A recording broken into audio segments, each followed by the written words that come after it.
कृष्ण गोविंद हरे मुरारे, हे नाथ नारायण वासुदेव। श्री कृष्ण गोविंद हरे मुरारे, हे नाथ नारायण वासुदेव। पुंडलिकार्यहट्ट श्री गणेश्वर भगवान जगद्गुरु तुकाराम महाराज, गोपाल कृष्ण महाराज की जय। श्री गणेशाय नमः। शौनक उवाच निर्गते नारदे सूत भगवान बादरायणं, श्रुतवासं तभिप्रेतं ततः कित्कर्मोद्विभू। कथेचं अनुसंधान असं की व्यासानी शास्त्र लिहिली, पुराण लिहिली, इतिहास लिहिला, महाभारत लिहिलं आणि काल नारदाने विचारलं, इतकं करून पण चित्ताला शांती नाही, काय करावं? आणि नारदाने त्यांच्या पूर्वजन्मीचा इतिहास सांगितला आणि इतर सगळी साधनं ही काय आहेत? भक्ती पुढं निम्न आहेत, एक भक्ती श्रेष्ठ आहे। पण भागवतामध्ये जर असं सांगितलं असतं तर भक्ती श्रेष्ठ आहे चाललं असतं, इथं तुलना आहे। तुलनेनं केलेलं चिंतन अधिक प्रभावी होतं। माणसाचा स्वभाव तुलना करण्याचा आहे, तुलना करण्याचा स्वभाव आहे। एखाद्याला जर आपण म्हटलं बाबा हा एखादं अक्षर छान आहे, हा असेल छान, पण आपण असं सांगितलं अहो त्याचा आतापर्यंत आम्ही असं बघितलंच नाही अक्षर कुठंच, तुलना झाली। इतका हुशार, असा इतका हुशार दुसरीकडे कुठंच बघितला नाही, तुलना आहे। आणि तुलनेमध्ये काय होतं, त्या वस्तूचं महात्म्य कळतं बर का। इतर शाळेमध्ये एका मुलाने सांगितलं, बाबा माझा पळण्याच्या स्पर्धेत पहिला नंबर आला। अरे वा, किती मुलं होती? राज्यामध्ये 5000 मुलं होती आणि त्यांच्यामध्ये माझा, अरे वा वा वा, पहिलं बक्षीस मिळालं। इथं पहिलं बक्षीस मिळालं महत्वाचं नाही, 5000 मुलांना मागं टाकलं आणि मी पहिला आलो। दुसरा म्हटला, बाबा माझाही पहिला नंबर, अरे वा, आणखी किती मुलं होती? नाही दुसरं कोण नव्हतं, मी एकटाच होतो। मग कसला पहिला नंबर?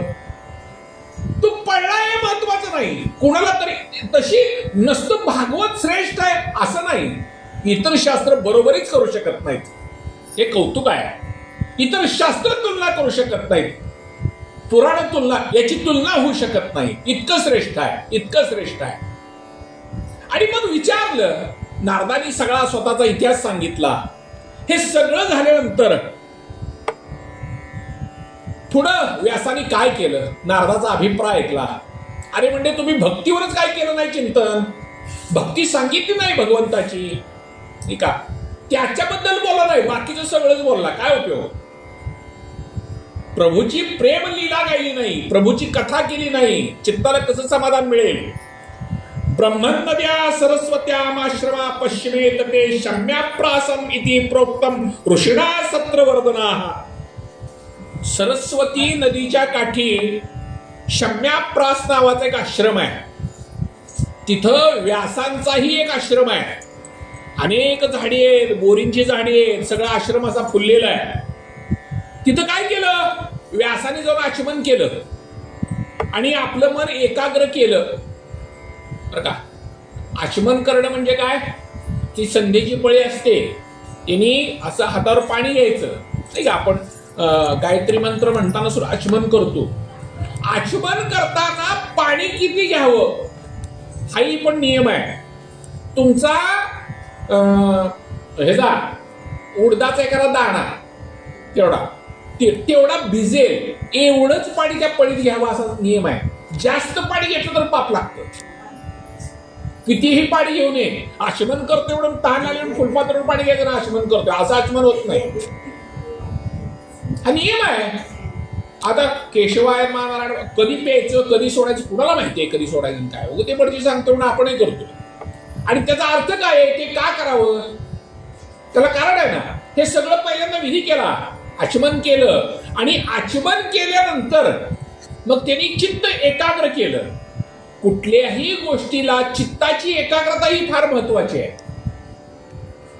आणि चित्त स्थिर झाल्याशिवाय, तुमचं जर चित्त अस्थिर असेल तर संसारातले प्रश्न सुद्धा सुटत नाहीत. चित्ताची स्थिरता तिथं महत्वाची आहे. संसारात समस्या काय आहे? चित्त अस्थिर आहे म्हणून. चित्त स्थिर ठेवा. अस्थिर होते बरोबर आहे, पण समस्या तेवढाच निर्माण होते जेव्हा चित्ताची अस्थिरता येते तेवढा. मन स्थिर असली की समस्या आपोआप संपते. कारण मनाची स्थिरता हीच परमात्मा स्वरूपाची अनुभूती आहे. आणि मग आचमन केलं आणि मनाची एकाग्रता साधली कुणी? व्यासाने. आणि भक्ती योगाच्या द्वारे, कुठल्या योगाच्या द्वारे? योग ह्या शब्द, युज या धातूपासून योग हा शब्द निर्माण झाला. युज हा धातू आहे, याच्यापासून निर्माण कुठला शब्द झाला? योग. योग म्हणजे काय? मुळात जोडणं, नाही का? बीजगणितामध्ये 2+2 हा योग आहे. बेरजेला योग म्हणतात गणितात. योग. हठयोगाला समाधीशी जोडणं हा योग आहे. नामाला भक्तीशी जोडणं हा योग आहे. ज्ञानाला परमात्म्याशी एकरूपता साधणं हा योग आहे. काय सांगू तुम्हाला, नाही का?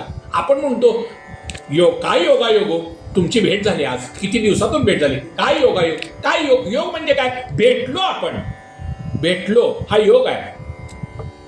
सहज तोंडात येतं, काय योग आहे, ठीक आहे? तसं गीतेमध्ये सुद्धा काय आहे?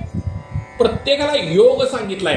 आणि वैशिष्ट्य असं, तुमच्या आमच्या जीवनातल्या विषादाला सुद्धा गीतेमध्ये योग बनवलं. अर्जुन विषाद योग, नाही का? अर्जुन खिन्न झाला होता, अर्जुन दुःखी झाला होता, त्याला योग बनवलं आमच्या सामर्थ्याने. कारण आपलं जे तत्वज्ञान आहे हे सगळं तत्वज्ञान संवादातून आलेलं आहे. एकटंच कोणीतरी सांगितलेलं नाही. कोणीतरी कुणाला तरी काही प्रश्न विचारलाय. आपण सांगतो सुतानी शौनादिकाला विचारले, शुकाने अमक्याला विचारले, कृष्णाला अर्जुनाला असं विचारलं, त्यांना तसं सांगितलं. कुठलंही तत्वज्ञान काढा, वेदापासून रामायणापासून महाभारत कुठलंही काढा, त्यात संवाद आहे. आणि संवादातून तत्वज्ञान प्रगट झालंय. योग सामर्थ्याने भक्ती हा योग, नाही का?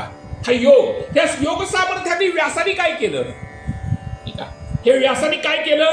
आदिपुरुष परमात्मा जो जगाचं मूळ कारण आहे, जो उपादान कारण आहे, उपादान कारण आहे, तो ज्या वेळेला सापेक्षतावाद सांगितला जातो, सापेक्षतावादामध्ये काय होतं? ज्या वेळेला त्याची उपाधी संपली जाते, उपाधीचं अस्तित्व संपलं जातं. समोर आरसा मी धरलाय आणि समोर आरशामध्ये मला काय दिसतं? माझं प्रतिबिंब दिसतं, बरोबर आहे की नाही? मी काय म्हणतो? मी माझं प्रतिबिंब बघतोय. मग आरशात जर ते प्रतिबिंब असेल तर हे काय आहे? बिंब आहे. बिंबाचं प्रतिबिंब आरशात पडलं, बरोबर? आरसा बाजूला हटवला, आता काय झालं? प्रतिबिंब नष्ट झालं. मग प्रतिबिंब नष्ट झालं म्हणून मी असं म्हणतो का काय माझं बिंब आहे? असं आपण कधी म्हणलो का? प्रतिबिंबाच्या नष्टतेमध्ये बिंबत्व हा धर्म संपला. लक्षात आलं माझं बोलणं? बिंबत्व धर्म संपला. पण खांद्यावर माझा चेहरा आहे का नाही? का चेहरा संपलाय? लक्षात घ्या. तसा आदिपुरुष परमात्मा हे जगत आणि हा आदिपुरुष, इथं एकमेव द्वितीय परब्रह्म एक आहे म्हणून सांगितलं. इथं एक परब्रह्म म्हणताना स्वरूपात्मक एक आहे, संख्यात्मक नाही. एक हा आकडा स्वरूपात्मक आहे. कारण एक म्हटलं की 2 आलं, सापेक्षता आली. हे का, मी नेहमीच एक उदाहरण सांगत असतो की 4 पाहुणे आले, ही माझी 2 मुलं आहेत आणि ही माझी एक पत्नी आहे, असं कोणी ओळख करून देतं का? देतं का कोणी ओळख करून? ही माझी एक पत्नी, पत्नी एकच आहे ना, आहे ना पत्नी एक, मग माझी एक पत्नी असं म्हणला का? म्हणत नाही. एक आहे तरी एक म्हणता येत नाही. भगवंताला एक म्हणणं हाही भगवंताचा अपमान आहे. कारण एक हा आकडा स्वरूपात्मक आहे. एक आहे, बरोबर आहे, मग एक काय म्हणायचं? नाईलाज आहे म्हणून म्हणायचं, म्हणताच येत नाही म्हणून एक. लक्षात घ्या. तसं आद्य तत्व म्हणून मी काल परवा सांगितलं, देवता वेगळ्या असतील, सेंद्री हेंद्री दैवती, दैवत पुष्कळ, पण आद्य परमात्मा आद्य तत्व एक, जो सगळ्याचं मूळ उपादान कारण आहे, हे सगळ्याची निर्मितीचं कारण तो आहे, जो सातत्यान आहे, जो नित्य आहे, अनंत आहे, अजन्म आहे. आणि त्या परमात्म्याला त्याच्या आश्रयानं मायेला पाहिलं. कुणी? व्यासानी. बरं का? जग ही माया आहे. माया या शब्दाचा अर्थ काय? मा म्हणजे मोजणे. जे मोजता येत नाही या मासा माया. जे मोजता येत नाही ते मोजते. नीट लक्षात घ्या. परब्रह्म मोजता येते का आम्हाला? नक्की परब्रह्म किती ती मोजण्याचा प्रयत्न करते ती माया. बरं का? जी नाही आणि जी नसताना आहे ते दाखवते ती माया. आता आपण एक सिनेमा चित्रपटगृहात जर गेलो आपण, आता नवीन काही आधुनिक तत्व हे आलंय सिनेमामध्ये. पूर्वी कसं असायचं, ते रील असायचे, ठीक नाही? मग आपण चित्रपट कुठं बघतो? पडद्यावर बघतो. पडद्यावर चित्र बघतोय, पण पडद्यावर चित्र, तिथं प्रत्यक्षात चित्र कुठं आहे? पाठीमाग आहे इथं, दाखवतोय तिथं. माया. लक्षात घ्या. फिल्म सुद्धा तिथं उलटी आहे उलटी, दाखवतोय सवची. प्रत्येक फिल्म स्थिर आहे. विशिष्ट फिल्म काही त्या वेळ आहे, त्याला किती वेळामध्ये किती फिल्म पुढे गेल्यावर ती मूळ स्थिर आहे, पण ते बोलताना आपल्याला दिसते, भास होतोय. ही माया. माया काय आहे? आणि जनक राजाच्या दरबारामध्ये काही ब्राह्मण त्याच्या राहत होते आश्रयाला जनक राजाकडे. आणि त्या ब्राह्मणांनी जनक राजाला विचारलं, राजा माया म्हणजे काय? जनक राजा म्हटलं, बघू वेळ आल्यावर सांगू. काय एवढं काय कसं? तो त्यावर काय चर्चा करायची? म्हणजे माया म्हणजे काय? आणि तुका म्हणे राज्य करिता जनक, अग्नी माझी एक पाहो जळे. विधी अवस्था होती जनक राजाची. जनक राजाच्या 42,000 पिढ्या, प्रत्येक पिढीचा उद्धार झालेला आहे. हे वैशिष्ट्य आहे. जनक हे काय आहे? जनक हे पद आहे. त्या मिथिला नगरीच्या खुर्चीवर जो बसेल तो जनकच. त्याचं दुसरं नाव वेगळं असतं, नाही का? एखादा आमदार, एखादा खासदार, एखादा सरपंच ही जशी पदवी आहे तशी जनक ही पदवी आहे, नाव नव्हे त्याचं. आणि एक दिवशी जनक राजाच्या महालाला धाड धाड धाड धाड आग लागली. सगळे ब्राह्मण ठो ठो ठो ठो ओरडाले, राजन राजन उठा, काय झालंय? महालाला आग लागली, आग लागली. याची आंघोळ चालूच. आग लागली काय म्हणजे ठीक आहे, याची आंघोळ चालू आहे. राजन महालाला आग लागली. लागू दे ना म्हणलं, का तुम्ही ओरडताय? मला आंघोळ करू द्या ना. अहो म्हणले, महाल कुणाचा आहे? माझा आहे. तुम्ही का ओरडता?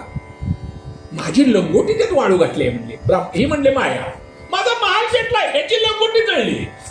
माया काय आहे? लक्षात घ्या. ही मायेला पाहिलं बरं का. माया आहे, आपण सगळेच मायेत आहेत, पण सत्यत्वानं आम्हाला माया भ्रम आहे असं आम्हाला कधी वाटत नाही. आहे ते जीवन आम्हाला सत्य वाटतंय. सध्या आम्हाला प्रत्येक जण सत्यच वाटतंय ना, म्हणून आम्ही फसलोय. हा जर भ्रम आहे कळलं तर आम्ही यात कशाला अडकू? भ्रम भ्रम भ्रम कळल्यानंतर पुन्हा एकदा आम्ही अडकू कशाला? भ्रम असला तरी तो सत्य वाटतो. माया इतकी गूढ आहे, जितका आपण खोल जाऊ तितकी माया अधिक. मोठमोठे ऋषी मुनी सुद्धा ह्यातनं सुटले नाहीत. विश्वामित्राची 60,000 वर्षाची तपश्चर्या एका क्षणात भस्म झाली. ती रंभा नाचली काय? एवढं मोठं तप विश्वामित्राने. तुम्ही आम्ही कोण? पालापाचोळा. मोठमोठ्याची दुर्गती झाली आहे मायेमध्ये. माया कुणाला? माया दुस्तर आहे. माया काय आहे? भगवंताकडे पण माया आहे आणि जीवाकडे पण माया आहे. पण जीव मायेच्या अधीन आहे आणि माया भगवंताच्या अधीन आहे. माया ही भगवंताच्या अधीन आहे, त्याच्या हातात आहे. म्हणून त्या मायेला पाहिलं. भगवंताची भक्ती करणं हा एकच उपाय आहे. कुणी सांगितलं, ठरवलं? व्यासानी. ह्याच्यावर आता एकच पर्याय म्हणले, भक्ती. आणि म्हणून भागवताची रचना केली. कुणी? व्यासाने. ह्याला संसारातले जीव गुरफटलेले आहेत, अज्ञान अंधकारात गुरफटलेले आहेत. यातून जर बाहेर काढायचं असेल, व्यासाचं अंतःकरण द्रवलं गेलं. संतांच्या डोळ्यामध्ये, महात्म्यांच्या डोळ्यामध्ये पाणी कधी येतं, दुःख कधी होतं? तुमच्या आमच्यासारखे जीव ज्यावेळेला संसारात अज्ञानात गुरफटतात त्याच वेळेला त्यांच्या डोळ्यात पाणी येतं. एरवी पाणी येत नाही. त्यांना दुःखाचं कारण काय? त्या मुक्ताबाईला कुणी ती खापर दिलं नाही. मुक्ता रडत आली ज्ञानोबाकडं.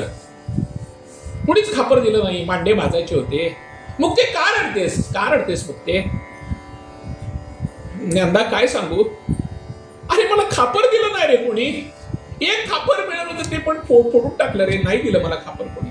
मग ते काय रडायला काय झालं एवढं? अरे माऊली म्हणते जगात असं कोणतं दुःख आहे की तुझ्या माझ्या डोळ्यात पाणी यावं? असं कोणतं दुःख आहे मुक्ते सांग. आणि जगात पाणी एकदाच यावं हे सगळं जग भुललंय, भ्रमित झालंय. हा विचार करून पाणी येत असेल तर ठीक आहे. तुला मांडेच भाजायच्यात ना, आहे ना माझी पाठ, कशाला ते करते? घे ना, भाज पाठीवर. संतांच्या डोळ्यात पाणी येतं. तुम्ही आम्ही अज्ञानात फसलोय, नको तिकडे धावतोय. हा विचार करून व्यास म्हटले ह्यांचं, व्यासाला काय गरज होती काय भागवत लिहायची? व्यास त्याची मुक्तच होते की हे केले की तुमच्या आमच्यावरची कृपा आहे.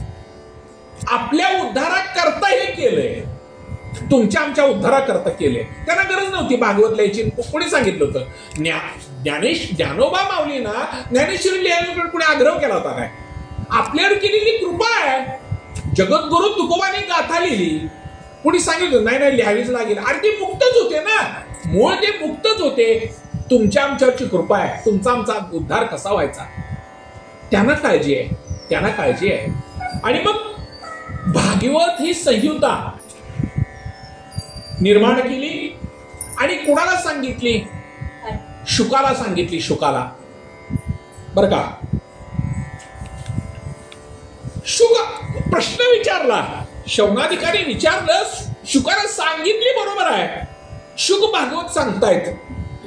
अरे म्हणजे पण शुक कसं आहेत? आत्मचिंतनामध्ये सतत रत आहेत, ते ज्ञानी आहेत, वैराग्यशील आहेत. त्यांना ह्याचं चिंतन करायची गरज काय? तुम्हाला एक सांगतो, आपली अवस्था ही साधक दशेतली अवस्था आहे. आणि साधक दशा जेव्हा संपते तेव्हा ग्रंथ ही पण उपाधीच ठरते. ग्रंथ ही पण उपाधीच आहे. समजा एखादा म्हणला मी शिक्षक आहे आणि दुसरा म्हणला मी विद्वान शास्त्री आहे. जशी ही उपाधी आहे तशी एखादा म्हणला मी LLB आहे, एखादा म्हणला मी पंडित आहे. ही उपाधी तशी ती पण उपाधी आहे. एखादा म्हणला माझं घर आहे, एखादा म्हणला माझा मठ आहे, ती पण उपाधी ही पण उपाधी. एखादा म्हणला माझी ही बायको आहेत, मुलं आहेत, एखादा म्हणला ही माझी शिष्य आहेत. दोन्ही उपाधीच. एखादा म्हणला मी अनेक पुस्तकांचा अभ्यास केलाय, एखादा म्हणला मी अनेक शास्त्रांचा अभ्यास केलाय. दोन्ही उपाधीच. परमात्म प्राप्तीनंतर ग्रंथाचा तरी काय उपयोग? ज्ञान प्राप्त झाल्यानंतर मला सांगा, तुम्हाला आता मुंबईला जायचं आहे. मुंबईला जाताना तुम्ही रुमाल टाकला, जागा धरली एसटी मध्ये. एसटी मध्ये जागा धरल्यानंतर मध्ये कुठेतरी आपण चहाला उतरतो, माझी जागा आहे, इथं माझी जागा आहे, मी बसलो इथं. कुठंपर्यंत? मुंबई येईपर्यंत. मुंबई आल्यानंतर तुम्ही तुमच्या ठिकाणी गेला, म्हणता का रे माझ्या सीटवर कोण बसले का बघा. आता ती एसटी निघून गेली, काही घेणं देणं आहे का तुम्हाला त्या एसटीशी? त्या माझ्या सीटवर कोण बसले त्याचं महत्व कधी संपलंय? कधी आपण तिथून खाली उतरल्यानंतर. बरोबर का? अडकलाय, माझ्या सीटवर कोण बसले. आता म्हणता का ती माझी जागा आहे? माझी जागा कुठंपर्यंत? मुंबई येईपर्यंत. तसं माझी ही ग्रंथ कुठंपर्यंत? माझ्या त्या प्राप्तीपर्यंत. प्राप्त झाल्यानंतर. तसं शुकदेवांची अवस्था काय आहे? आत्मरत आहेत ना, विरक्त आहेत ना, प्रत्येकाच्या हृदयात आहे याची अनुभूती आहे. मग शास्त्र का सांगतायत? याच्यावर उत्तर दिलं सुतानी की कसं आहे, हरिर्चित्तार मतीर भगवान बादरायणी अध्यात्म दाख्यान मृत्यू विष्णुंजन प्रिया. हे ज्ञानोत्तर प्रेम लक्षणा भक्ती आहे. इतर साधनामध्ये परमात्मा प्राप्त झाल्यानंतर बाकीचं काही देणं घेणं नाही. पण भक्तीचं वैशिष्ट्य असं आहे, परमात्मा प्राप्ती झाल्यानंतर सुद्धा भगवंतात प्रेम आणि हरिकीर्तन चालूच राहतं. प्राप्तीनंतर सुद्धा अनेक ज्ञानी पुरुष भगवंताचं नाम घेतात. ज्ञानेश्वर महाराजाला काय गरज होती? जय जय रामकृष्ण हरी म्हणायची. उपजदाची ज्ञानी हे वर्म जाणवणी आले लोटांगणी चांगदेव ही जर त्यांची अवस्था आहे, ते चालते ज्ञानाचे बिंब अवयव ते सुखाचे कोंब, हे माणूस पण ते भांब लौकिक हो नाही का. जन्माला आल्यावर ज्ञान प्राप्त झालं नव्हे, ज्ञानच त्यांच्या रूपाने प्राप्त झालं होतं. मग ज्ञान स्वतः जर असतील मग का हरिपाठ म्हणतायत? प्रेम आहे, ज्ञानोत्तर प्रेम रक्षणा भक्ती आहे. प्राप्त झाल्यानंतर सुद्धा त्याचं गुणगान ज्ञानी लोक करतात. म्हणून शुकाला प्राप्त होतं, पण प्राप्त असलं तरी सुद्धा त्याचं ते गुणगान करतात. परीक्षतो राजर्षे जन्म कर्म विलापनम संस्थाचे पांडू पुत्राणा वक्षे कृष्ण कथोदयम. कृष्ण या शब्दाचा अर्थ आहे जो आकृष्ट करतो, जो आकर्षण करतो, आम्हाला जो मोहित करतो तो कृष्ण नाही का. कृष्ण काय करतो? आम्हाला मोहित करतो, आकर्षण घेतो. म्हणून कृष्ण कथा काय करावी? कृष्णाची कथा ऐकावी, ऐकू नये, ऐकावी, पण आचरणात कृष्ण आणू नये, आचरणात राम आणावा. अनुकरणीय राम आहे नाही का, अनुकरणीय राम आहे, पण अनुसरण कोणाचं करायचं आहे? कृष्णाचं करायचं आहे. कृष्णाने 16,000 केले, मग मला 2-3 करायला काय अडचण आहे? अरे पण कृष्णाने एका हातावर गोवर्धन धरलं होतं, तुला 10 किलोचा दगड तरी उचलतो का? नाही ना. 12 गावचा वडवानळ अग्नी कृष्णाने पासन केला, तुला नुसती उपतीचं टोचू दे पेटलेली. भगवान शंकराने हलाहल प्राशन केलं, रोगरचं एक टोपण तर सोचतंय का? मग देवाने विष पेलं ना, पी ना मग बाटली रोगरची, तिने पेले, आपल्याला प्यायला काय होतं? अनुसरण वेगळं, अनुकरण वेगळं. त्याचं गुणगान गावं, त्याची हरिकथा करावी, बाकीचं बघू नये. काय अमर्यादा पुरुषोत्तम आहे, सामर्थ्य मोठा आहे. शुकदेव कसे आहेत? भगवत भक्तांना सगळ्यांना प्रिय आहे, सगळ्यांना प्रिय आहे. आणि स्वतः भगवान व्यास हे सुद्धा व्यास हा कला अवतार आहे नाही का. भगवान या शब्दाचा आपण अर्थ काल बघितला नाही का. यशस्वी औदार्य ज्ञान वैराग्य ऐश्वर हे साही गुणवरे वस्ती जेत, तो म्हणे भगवंतू निसंगाचा सांगा तू, म्हणे दत्त चित्तू होई पार्था. दत्त चित्त हो, ऐक लक्ष देऊन. हे 6 गुण ज्याच्या ठिकाणी असतात त्यालाच भगवान म्हणतात.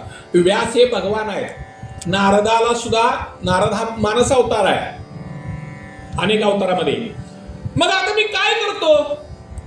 राजा परीक्षितीचा जन्म कसा झाला, त्याचं कर्म काय, मोक्ष काय, स्वर्गारोहण कसं झालं, आता इथून कथेला सुरुवात झाली. महाभारताचं युद्ध झालं,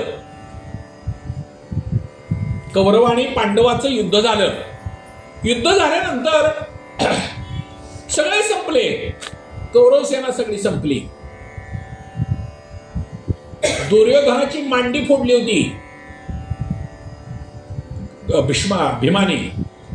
कमरेच्या खाली शस्त्र चालवायचे नाही असा युद्धाचा नियम होता. महाभारताचं युद्ध, प्रत्येक युद्ध हे अधर्मानं जिंकलेलं आहे. कारण सिद्धांत असा सांगतो की अधर्माला अधर्मानं मारणं हा धर्म आहे. द्रोणाचार्याला कसं मारलं? अधर्मानं मारलं. अश्वत्थामा गेला, कोण गेला सांगितलंच नाही. हत्ती गेला का मुलगा गेला कळू दिलं नाही. आणि धर्म खरं बोलतोय विचार म्हणले धर्माला. कृष्णाने सांगितलं तू सांग, तुझ्यावर विश्वास आहे. अधर्माला अधर्मानं मारावं हा धर्मच आहे नाही का. मग युद्ध झालं, सगळे संपले. अश्वत्थामा तिथं आला दुर्योधनाच्या जवळ. विवळत पडला होता दुर्योधन. आणि सांगितलं दुर्योधना, अरे मला सेनापती तू केलं नाहीस. द्रोणाचार्य आधी भीष्माचार्य होते, पुन्हा द्रोणाचार्याला केलं. कर्णाला उगीच करत बसला, मला करायचं होतं. मी होतो ना, तुझा मित्र होतो ना, आता कर मला सेनापती. मनातल्या मनात दुर्योधन सुद्धा हसला. एवढा दुष्ट होता पण तो हसला. आता सैन्याचं नाही तर कुणाचं सेनापती? म्हणलं ठीक आहे, तुझी इच्छा, हो सेनापती, तुझी इच्छा पूर्ण करतो. म्हणले पांडवाला मारून आणतो, पांडवाला मारून आणतो. कृष्णाने ओळखलं होतं पुढे काय होणार आहे. रोजची जागा जी पांडवाची झोपायची होती ती कृष्णाने बदलली. आज तरी झोपायला नाही म्हणले, झोपा. आणि द्रौपदीची मुलं तिथे 5 झोपली होती. रात्रीचं अंधारात अश्वत्थामा गेला आणि पांडुपुत्राची मुंडकी काढली बाजूला. झोपेत मुलं कापली गेली आणि ती दुर्योधनाला आणून दिली. दुर्योधना, हे बघ 5 पांडव मी मारलेले आहेत. दुर्योधनानं बघितलं, अरे म्हणला काय केलंस? एवढा वाईट वृत्तीचा दुर्योधन. तो म्हणला चुकीचं केलंस, अरे आमचं कुळ संपवलंस, आमचं वैर पांडवावर होतं रे, त्याच्या मुलावर नव्हतं. अश्वत्थाम्या चूक केलीस. दुर्योधन सुद्धा म्हणतोय चूक केलीस अश्वत्थामा, वाईट केलंस. अश्वत्थामा वाईट वाटलं दुर्योधनाला, मुलं मारली आणि मग हे त्याला आवडलं नाही, निंद्य कर्म झालं. बातमी कळली द्रौपदीला, आपली मुलं गेली. द्रौपदीला वाईट वाटलं, 5च्या 5 मुलं गेली. शोकाकुल झाली द्रौपदी, रडू लागली आणि अर्जुनाने प्रतिज्ञा केली. अर्जुन प्रतिज्ञा करण्यात फार पडतायत, विचारही केला नाही. अरे अश्वत्थामा चिरंजीव आहे, तो मरेल कसा? प्रतिज्ञा करताना माणसं घाईपार करतात. अरे आत्ता जातो म्हणले. द्रौपदी नको काळजी करूस, आत्ता जातो, त्याचं शिर घेऊन येतो. आणि असं कर, शिर घेऊन आल्यानंतर आता ही जी प्रेत जळतील ना, त्या शिरावर मुंडक्यावर पाय दे आणि तू स्नान कर द्रौपदी. आत्ता तुझं मुंडकं घेऊन येतो त्याचं, बरं का. गांडीव धनुष्य घेतलं, कृष्णाला सारथी केलं, म्हणले चल. आता त्याचा अश्वत्थामा घाबरला होता. पुत्रांची हत्या झाली बघितलं आणि आता अर्जुन खवळलाय. अश्वत्थामाला कळलं, अश्वत्थामा जेवढा वेगाने पळता येईल तेवढा अश्वत्थामा पळू लागला. अश्वत्थामा पळतोय, पाठीमागं अर्जुन त्याचा पिछा करतोय. अर्जुन अतिशय क्रोधायमान झालेला आहे. कसा झाला बघा. इति प्रिया वल्गो विचित्र जल्पे सात्वना पित्वा अच्युत मित्र सुधा अन्वांद्र दशकम उग्र धर्वा कपी ध्वजो गुरुपत्रून रथेन तपामंतस्य विलक्ष दुरात कुमार द्विगमनारथेन पराद्रव प्राण परिसुरव्या यावद्रम रुद्र भयार्दक. रुद्राला बघून जसा सूर्य कापला. सूर्याने काय केलं होतं, विद्युन्माली नावाचा एक राक्षस होता, हा दैत्य होता. विद्युन्माली नावाचा एक दैत्य होता, तो भगवान शंकराचा भक्त होता. आणि त्या विद्युन्मालीला सूर्याने युद्धात जिंकलं. आपला भक्त आहे पण दैत्य होता. भगवान शंकराला राग आला आणि हा रुद्र सूर्याच्या पाठीमाग लागला. त्यावेळा सूर्य पळ सुटला होता भगवान शंकराला घाबरून आणि तो काशीमध्ये येऊन पडला सूर्य. त्यावेळी त्याचं नाव लोलार्क असं पडलेलं आहे सूर्याचं. इथं वर्णन असं करतायत की जसा रुद्राला घाबरून सूर्य पळाला तसा कोण पळतोय इथं, अश्वत्थामा पळतोय. काही काळानं अश्वत्थाम्याच्या घोड्याचे घोडे थकले, जाणीव झाली अश्वत्थाम्याला, आता आपण पळू शकत नाही, घोडे थकलेत. अर्जुन गेला, धरलं त्याला आणि धरल्यानंतर आता विचार केला आपण मरणार आहे, आता काय करावं. अश्वत्थाम्याने ब्रह्मास्त्राची योजना केली.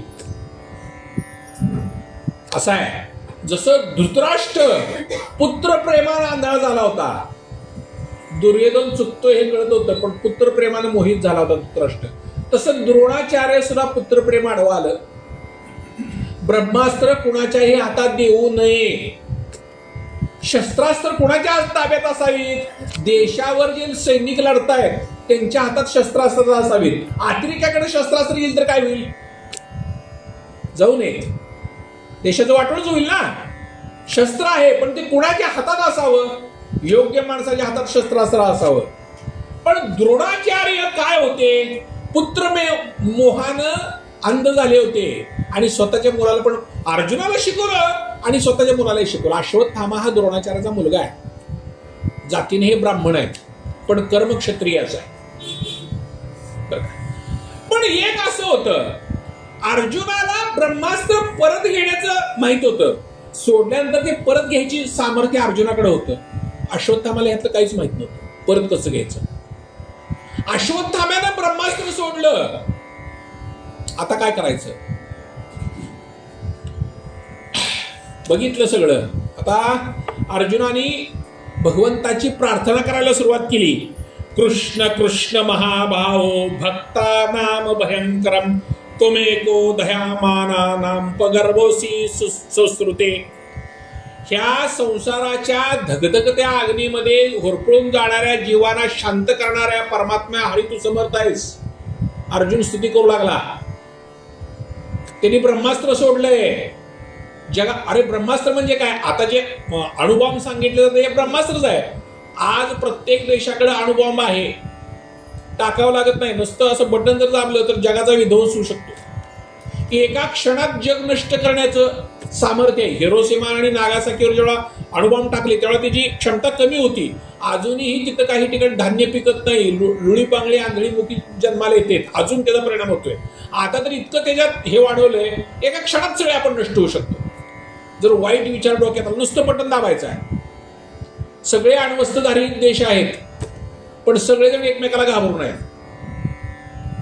तसं आता काळजी करू लागला अर्जुन. काय करावं? त्यांनी ब्रह्मास्त्र सोडलंय. कसं असतं? अनेक अस्त्र आपण सांगितली. समजा अग्निअस्त्र टाकलं तर त्याच्यावर कुठलं आपण टाकायचं? पर्जन्यास्त्र. अग्नी शांत करण्याकरता पर्जन्यास्त्र. मेघास्त्र टाकलं त्याच्यावर वायव्यास्त्र आहे की नाही? एकमेकावर त्याला तोड. आता ब्रह्मास्त्राला तोड काय आहे? त्याला तोडच नाही, नाशच आहे. काय करावं? कृष्णाची स्तुती चालू झाली. त्वमाद्यं पुरुषो साक्षीदीश्वर प्रकृते परा मायां विदस्य चिच्छक्त्या कैवल्यं स्थितम आत्मनी. तू कसा आहेस देवा? आदिपुरुष आहेस.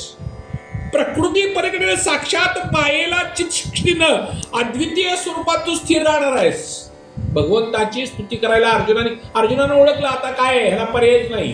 ह्याला केवळ एक परमात्मा, त्याचा दावा करावा. त्याचा दावा करायला सुरुवात केली. आणि मग पृथ्वीवर दैत्यांचा, राक्षसांचा, असुरांचा भार नष्ट करण्याकरता देवा परमात्म्या, भगवंता, गोपाल कृष्णा, तू अवतार घेतलायस. किमदं स्विकतो वेदी देवदेव न वेदम्यगहं सर्वतोमुखे मायादी तेजा परमदारुणम. हे भगवंता, परमदारुण असं तेज दाही दिशांनी माझ्याकडे येतंय. भगवंतानी सांगितलं, वेदत्तम द्रोणपुत्रस्य ब्राह्ममस्त्रम प्रदर्शितम नेवासी वेदम संवारम प्राणबाध उपस्थिते. कृष्ण परमात्मा सांगतोय, सोडले ते ब्रह्मास्त्र आहे पण त्याला ज्ञान नाही पाठीमागं कसं घ्यायचं. अर्जुना, सोडले बरोबर आहे, त्याला कुठं माहित आहे परत कसं घ्यायचं. आता ह्याच्यावर एकच उपाय आहे, तुझ्याकडे आहे ते ब्रह्मास्त्र सोड. बर का? दोन्ही ब्रह्मास्त्र गेल्यानंतर भगवंतानी स्वतःच्या सुदर्शन चक्रात दोन्ही ब्रह्मास्त्र थांबवली जागेवर. ते सामर्थ्य नव्हतं, कृष्णाने थांबवलंय. सगळं थांबवलं, कारण याचं निवारण करण्याची दुसरी योजनाच नव्हती. सगळे दिशा व्यापून गेल्या होत्या, जग नष्ट होण्याची वेळ आली होती. सगळी प्रजा आता घाबरू लागली. त्यावेळेला कृष्णाने ते थांबवलं आणि काय केलं? त्या अश्वत्थाम्याला दोरखंडाने बांधला. बर का? दोरखंडाने बांधला आणि आणला. तत असत्या तरसोदाणं गौतमी सूतम बबद्धानमर्षम ताम्राक्षम पशु रशनया यताः. एखाद्या पशुला जसं बांधावं, जनावरला जसं बांधावं तसं अश्वत्थाम्याला जखडला आणि बांधून भगवान श्रीकृष्ण रागाला आले. अतिशय रागाला. शिबिराय निनिशतम दाग्ना पद्वा रिपुंबलात प्राहार्जुनाम प्रकृतिपितो भगवानाम भुजे क्षणः. भगवंत रागाला आले. मैनम पार्थ हर्षीर त्रातुम ब्रह्मा बधुम इमं जही योसावदागसा सुप्तान वधी त्रिशी बालकान. हा ब्राह्मण कसा आहे? अधम आहे, अधम आहे. ह्या अधम ब्राह्मणाला जिवंत सोडू नको. ब्राह्मण हा खरं तर ब्राह्मणाला मारू नये, पण ब्राह्मण जर अधम असेल तर त्यालाही सोडू नये. अधमाला कुठलाही विचार न करता मारून टाकावं, जो अतिरेकी विचाराचा आहे. बर का? अधम कोणाला म्हणतात? आतताई विचाराचा कोणाला म्हणतात? जो दुसऱ्याला विष घालतो, जो आग लावून पेटवतो, एखाद्याचं शेत हरण करतो, दुसऱ्याची स्त्री हरण करतो, असे जो दुसऱ्यानं क्रोधाला सगळ्यांना नाश करतो, अशी 6 गुण सांगितले. त्याला अधम असं म्हणले. आतताई विचाराचा, अतिरेकी आहे ना, मारून टाकावं त्याला. मागचा पुढचा कुठलाही विचार करू नये. त्याला तत्वज्ञान सांगत बसू नये. संपून टाकावं. बाळ सुधार म्हणून नाही, संपून टाकावं. नाहीतर त्याला जर आपण संधी दिली सुधारण्याची, तो सुधारत नाही, तो दुसऱ्याला पुन्हा त्रास देतो, पुन्हा मारून टाकतो. कृष्णाने सांगितलं, अर्जुना हा अधम आहे, हा नीच आहे, ब्राह्मण आहे पण नीच आहे, ह्याला टाक मारून, तू नकोस. आता जर सोडलं तर तो दुसऱ्याला त्रास देईल. आणलं आणि हिने काय केलंय? आपली 5 मुलं यांनी मारलेली आहेत. आणि नाहीतरी तू प्रतिज्ञा केलीच की, द्रौपदी पण तू प्रतिज्ञा केलीस, ज्याने मारलं त्याला मी मारून आणतो, तुझी प्रतिज्ञा आहे ती पूर्ण कर. कोण सांगतंय? कृष्ण परमात्मा सांगतोय. आणि या पापी हा आतताई आहे, याचा वध करून टाक. आणि ह्यानं काय केलंय? आपल्याला तर दुःखी केलंय, पण ह्याचा जो जवळचा कोण होता, दुर्योधन, त्याला तरी सुख दिलंय का? पांडवाची मुलं गेल्यानंतर दुर्योधनाला वाईटच वाटलं, त्यालाही दुःखी केलंय. हा जिवंत राहण्याला योग्य नाही.